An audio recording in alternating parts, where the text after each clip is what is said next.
Chapter 14. Meanwhile in Germany. Wherever they burn books, they will also, in the end, burn human beings. Heinrich Heine. When he left Germany for England, Hans Werner had left behind not only his mother, keeping a low profile in Berlin, but also his much-loved grandmother, Alexa's mother, Jenny Jacobi, who lived in a fine Jugendstil mansion situated at the edge of Waldpark in the wealthy Blasewitz suburb of Dresden. Leaning on her silver-tipped ebony cane, the old lady stands on the veranda of her house, breathing in the damp smell of the nearby Elbe and looking out at the trees in Waldpark that are beginning to turn golden in the early September sun. Her house is filled with strangers. She remembers how once it sang to the sounds of her beloved children, Alexa playing Beethoven sonatas for their friends in the music room after dinner, Alexander discussing the family jewellery business, Erika singing, and Johann, dear Johann, busy painting for his next exhibition. Then there was the next generation. She is glad that they at least are safe. Young Irene, a fine artist like her uncle Johann, now living in neutral Switzerland, and Hans Werner alone in England. Poor boy, he couldn't know yet that his mother has been taken in the spring. She sighs. Frau Hulda comes and gently wraps a favourite silk shawl around her stooping shoulders. Come, Frau Jacobi, dear, it's getting cold out here. Do come in now.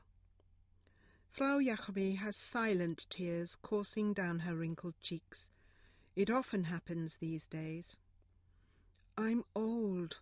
I shouldn't really mind what happens to me any more, she says, not after losing my 2 boys and dear Alexa.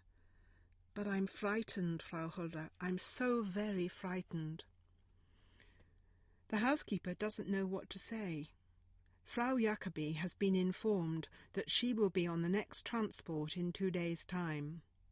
All Frau Hulda can do is to be there for her until that day comes. The Gestapo have already stripped the house of all the family's possessions. The gracious rooms of the mansion are bare, but seem bigger than ever without the oil paintings in heavy gilt frames that had jostled for space on their walls. Frau Jacobi spends most of her days weeping in the rooms that are still hers to use. The rest of the house is filled with displaced Jews from all around Dresden.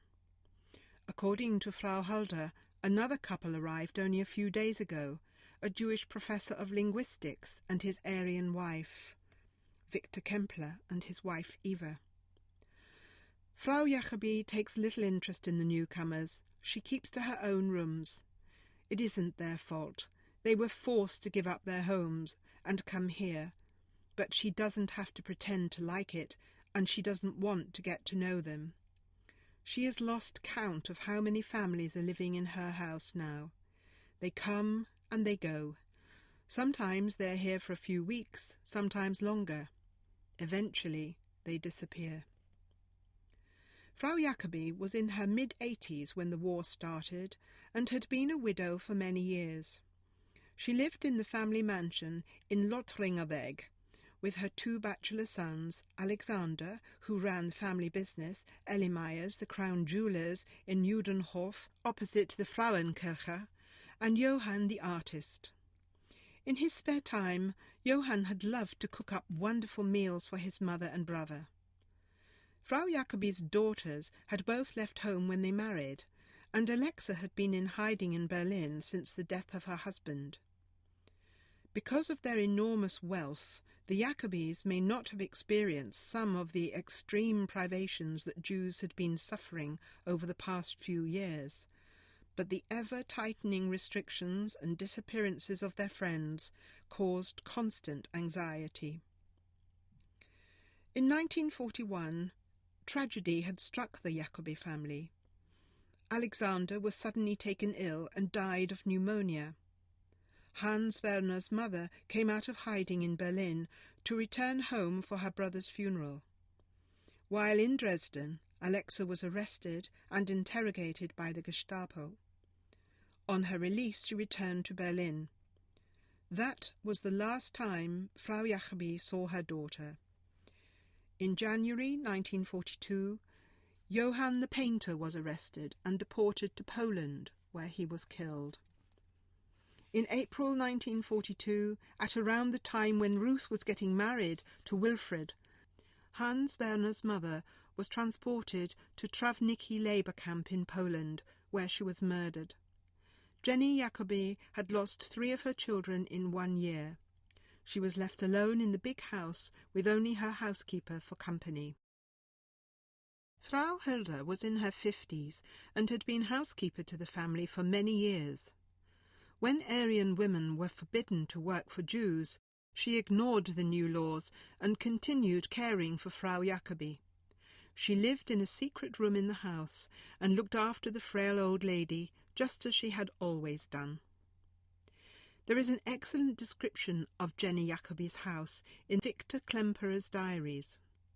The Gestapo had a policy of removing Jews from their own homes and making them live in communal houses.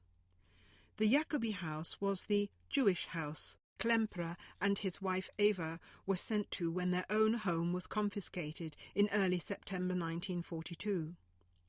The mansion was half grey, half red brick, in a mix of styles, and stood shaded by mature trees in luxuriant grounds. It was set at the edge of woods and parkland, with views towards the Elbe hills and the Albrecht Palace on the other side of the river. There was a small turret with a cupola and gracefully arched windows in a wide bay, a mix of Gothic, Baroque and chinoiserie. There were embellishments and ornamental features everywhere. A wide veranda graced one side of the house overlooking the terrace, and above the veranda were the little balconies to the upper floor. The whole effect was one of grand opulence. Inside, leaded windows with tinted glass illuminated a high, square-panelled central hall open to the exposed beams that supported the roof. There was a heavily decorated minstrel gallery running round it at first-floor level, with painted wooden pillars and arches above. An imposing gilded brass chandelier hung above the hall, and a heavy rug carpeted the floor. A carved wooden staircase curved to the upper gallery, while huge double doors of dark wood led from this hall into the downstairs reception rooms. After his arrival at the house on September the 3rd, Klemperer described the walls as being completely covered in paintings in heavy frames, many from the Renaissance period, and every surface as being covered with small works of art and other rare and precious objects. This was the house of Hans Werner's grandmother. This was the kind of world with which he had been familiar in his youth. A few days later, Klemperer described how naked the house looked after the paintings and artworks, furniture and carpets had been removed by the Gestapo. Jenny Jacobi was left with 3 rolled-up quilts and a suitcase. On the 7th of September 1942, she was transported to Theresienstadt concentration camp. She died 20 days later. The Jacobi mansion is no longer there, victim of a stray bomb on the 14th of February 1945. But I walked where it once had been when I visited Dresden 60 years later. There were fragments of decorated wall tiles deeply buried in the undergrowth in the woods.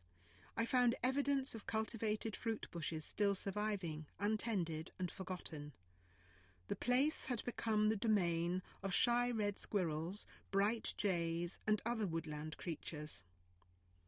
Since my first visit, 2 new apartment blocks have been built on the site where Frau Jacobi's house once stood. But around the perimeter, the old wall decorated with Jugendstil ironwork still stands to this day.